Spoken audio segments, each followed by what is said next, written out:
This is Optimal Living Daily episode 2510, Meditation Tips for People with Too Much on Their Mind by Suzanne Falter of SuzanneFalter.com. And I'm Justin Malik, your very own personal narrator. This is where I read to you every day covering productivity, minimalism, personal development, all that fun stuff. I do my best to find the best articles online to help your day become a little bit better. And my day too, of course. So with that, let's get right to another article and start optimizing your life.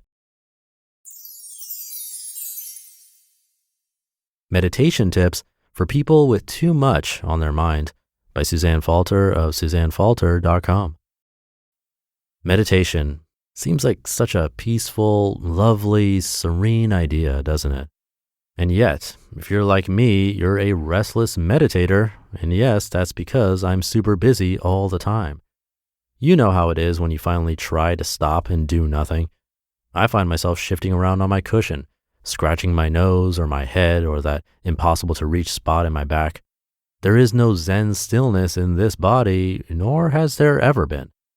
Then there are the lists that run through my head while I'm meditating, the to-dos, the things I should have said, the grocery list, the just plain marinating that goes on in this gray matter is big. And yet I've learned over the years how to actually slow down and make meditation work, even in this restless body. So I do have a regular practice, and it seriously helps with my latent anxiety. Here's why meditation is so important every day. It chills you the hell out. Really. When I don't meditate at least 5 times each week, maybe even just for 10 or 15 minutes, the day-to-day drama and my inability to cope with it seems to increase 7-fold. My work and my life just go far more smoothly when I meditate. My meditation sessions are my place to get back to myself, to reground in a new, calmer, more upbeat or relaxed reality. And they are my connection to the great beyond and whatever may be out there. It really has become the key to my serenity. And if that isn't needed now, well, when would it be? So here are some tools I've found that keep even this wildly active mind on the emptiness channel. Number 1, meditate first thing. Ideally, do it before anything else. Okay, I will admit to a certain amount of news gathering in bed that goes on before I actually get up each morning, but then I do move right to the cushion in my PJs, because if I don't, it just doesn't happen. Most likely you won't get to it later, so better not to tell yourself you will. Number 2, don't eat or drink just before meditation. The emptier your body is, the more likely you are to find that easeful place of emptiness. Don't even have a quick coffee. A little water, however, is just fine. This is also in the vein of do this first thing. Number 3, remove distracting noise. Do you live in a noisy space? Well, try some earplugs or even noise-canceling headphones turned into Insight Timer or Spotify soothing playlists or Yoga Nidra. Number 4, find the perfect cushion. Do you need to go out and purchase a special meditation cushion, aka a zafu? No, though they can be fun and very comfortable. I have one that's filled loosely with buckwheat growth so it can mold to a butt rather nicely. These days I just stack up some couch cushions and sit on them cross-legged on top of a large, firm ottoman in our living room. Put that cushion just below your butt and sit cross-legged so you don't slouch. The goal is not to be rigidly upright, but firmly supported to have an upright posture. Some people prefer a supportive chair that doesn't make you slump. Number 5, time your meditation. I know it sounds counterintuitive, but timing will help your busy mind stop worrying about when your meditation ends. For this, I like to use Insight Timer. You can build your own timer with lovely choices like soothing waterfalls, rainfall, or gentle music. You even get your choice of gongs when it ends. Number 6, add some timing chimes along the way. I set my timer to include a halfway chime and then one 2 minutes before I finish. I choose a timing chime that sounds different from the chime that happens at the end. This allows me to have a general sense of how much time has passed. And for this busy mind, that really helps. Insight Timer has a lovely selection of Tibetan singing bowls and gongs to choose from. Number 7, when in doubt, use guided visualizations. After decades of meditating to absolutely nothing, I realized I had a choice. I could click on the little headphones icon on Insight Timer, or scroll through the list on the Calm app and tap into 5,000 different guided visualizations. They vary wildly, but if you pick and choose, you can find some fantastic ones.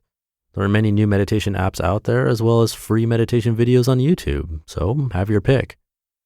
Number 8, try Yoga Nidra.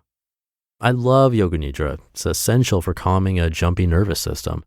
This centuries-old practice is also known as yogic sleep because you lie on your back and absolutely, totally, completely relax, while a gentle voice guides you to relax your thumb, relax your index finger all the way down to the tip, etc. My favorite practitioner is Julie Yogaressa's album Calm Guided Relaxation Yoga Nidra on Spotify.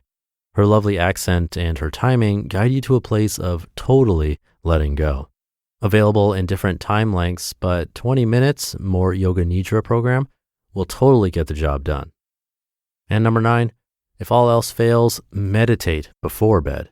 This is especially helpful if you have insomnia or lack sound sleep. The evening meditation helps you really let go of the pieces of the day that might keep you distracted. Think of it as a way to give your mind a clean sweep. There, you should now be on your way to a beautiful meditation. You just listened to the post titled Meditation Tips for People with Too Much on Their Mind by Suzanne Falter of SuzanneFalter.com. And thank you to Suzanne. The restlessness that she talked about with meditation is really the main reason I hear when people say that they don't like meditating. And I can attest to this firsthand. It can be pretty maddening when you try to meditate when you're busy and there's a lot going on in your head, which is funny because that's when we often think we need to meditate the most, to find that calm when we're really overwhelmed. But that can be actually counterproductive if you go in thinking that meditation is going to solve your problems and bring you peace of mind. It doesn't work that way.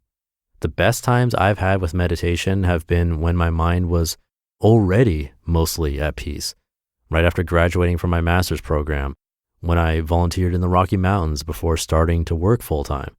Those were times when I could make progress with meditation the most and not get frustrated. And that should be pretty obvious. There are fewer distractions, there's less anxiety, and it feels easier to let the mind settle and focus on the breath instead of going around in circles trying to solve every little problem in our heads.